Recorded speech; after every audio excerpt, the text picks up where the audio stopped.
ಬೆಂಗಳೂರಿನ ಜನ ಎಚ್ಚೆತ್ಕೊಬೇಕು. ಇದು ಲಂಗ್ ಸ್ಪೇಸ್, ಇದೊಂಥರ ಶ್ವಾಸಕೋಶ ಇದ್ದಂಗೆ ನಮ್ಮ ಬೆಂಗಳೂರಿಗೆ. ಈ ಶ್ವಾಸಕೋಶನೇ ಕಡ್ದಾಕ್ಬಿಟ್ರೆ ಮುಂದಿನ ದಿನಗಳಲ್ಲಿ ಇನ್ಯಾವುದು ಇದೊಂದು ದಾಖಲೆ ಸಿಕ್ಬಿಟ್ರೆ ಇನ್ಯಾವ ಪಾರ್ಕು ಉಳಿಯಲ್ಲ. ಬೆಂಗಳೂರಲ್ಲಿರೋ ಯಾವ ಪಾರ್ಕು ಯಾವ ಕೆರೆನೂ ಉಳಿಯಲ್ಲ. ಇದೇನಾದ್ರೂ ಆದ್ರೆ ಎಲ್ಲ ಮುಣಸಾಕಕ್ಕೆ ಒಂದು ಕಾನೂನು ಬಂದ್ಬಿಡುತ್ತೆ.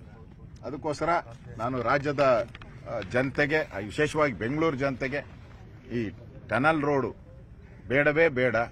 ಇದು ಫೀಸಿಬಲ್ ಅಲ್ಲ. ನಾವ್ಯಾರು ಅಭಿವೃದ್ಧಿ ವಿರೋಧಿಗಳಲ್ಲ. ಒಳ್ಳೆ ಕೆಲಸ ಮಾಡಿ. ಫಸ್ಟ್ ನೀವು ಮಾಡಬೇಕಾಗಿರೋದು ಬೆಂಗಳೂರಲ್ಲಿ ಬಿದ್ದಿರುವಂತ ಹಳ್ಳಗಳನ್ನೆಲ್ಲ ಮುಚ್ಚಿಬಿಡಿ, ಬೆಂಗಳೂರಲ್ಲಿರೋ ಕಸನೆಲ್ಲ ತೆಗೆದುಬಿಡಿ. ಆಮೇಲೆ ನೀವು ಬೇಕಾದ್ರೆ ಚಂದ್ರಲೋಕಕ್ಕೆ ಏನಾದರೂ ಟನಲ್ ಮಾಡ್ತೀನಿ, ಗಾಳಿಯಲ್ಲೇ ಒಂದು ಟನಲ್ ಮಾಡ್ತೀನಿ ಅಂದ್ರೆ ನಮ್ದೇನು ಅಬ್ಜೆಕ್ಷನ್ ಇಲ್ಲ. ಈಗ ಯಾರೋ ಹೇಳ್ತಾ ಇದ್ರು ನಮಗೆ, ಎಲೆಕ್ಟ್ರಾನಿಕ್ ಸಿಟಿಯಿಂದ ಏರ್ಪೋರ್ಟ್ಗೆ ಹೆಲಿಕಾಪ್ಟರ್ಲಿ 1300 ರೂಪಾಯಿ ಅಂತೆ.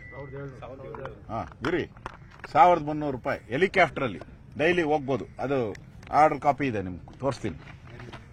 ಏರ್ ಲಿಫ್ಟ್ ರೆಗ್ಯುಲರ್ ಅಲ್ಲಿಂದ ಹೋಗ್ತಾರೆ ಐಟಿ ಬಿಲ್. ಇದಕ್ಕೆ ನಿಮ್ಗೆ 800 ರೂಪಾಯಿ ಬೇಕು. ಅದು ಅಲ್ಲೋಗಲ್ಲ, ಹೆಬ್ಬಾಳದ ಹತ್ರಕ್ಕಷ್ಟೇ. 800 ಕೊಟ್ರೆ ನೀವು ಹೆಬ್ಬಾಳದವರೆಗೂ ಅಷ್ಟೇ.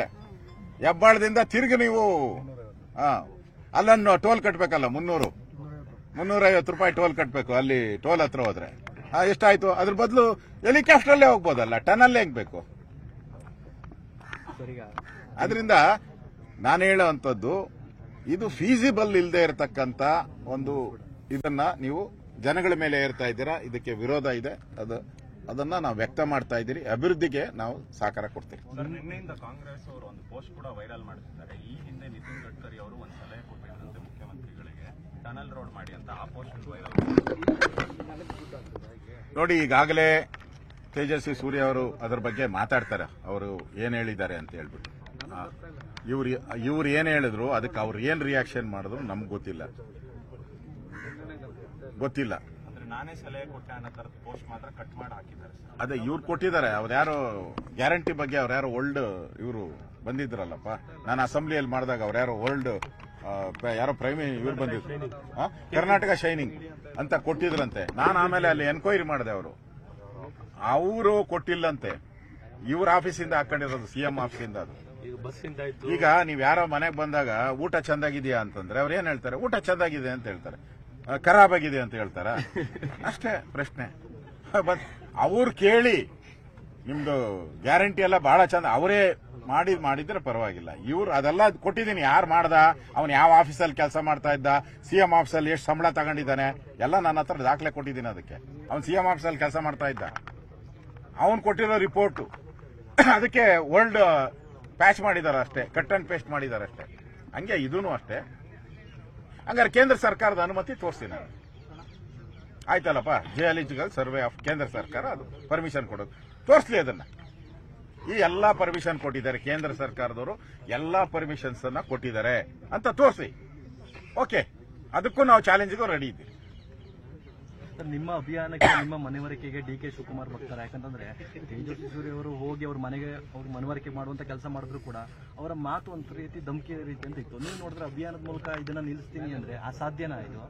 ಅದೇ ನೋಡಿ, ಧಮಕಿ ಹಾಕೋದು ಅವರ ರಕ್ತಗತವಾಗಿ ಬಂದಿರುವಂತದ್ದು, ಅದು ಅಭ್ಯಾಸ. ಅದು ನೀವು ಕನಕಪುರದ ಬಂಡೆ ಬೇಡ, ಇದು ಬೆಂಗಳೂರು ಬಂಡೆ, ಇದು ಕೊರಿಬೇಡಿ ಅಂತ ಹೇಳ್ತಾ ಇದ್ದೀರಿ ಅಷ್ಟೇ. ನಾವು ಬೆಂಗಳೂರು ಬಂಡೆ, ಇದು ಕೊರಿಬೇಡಿ.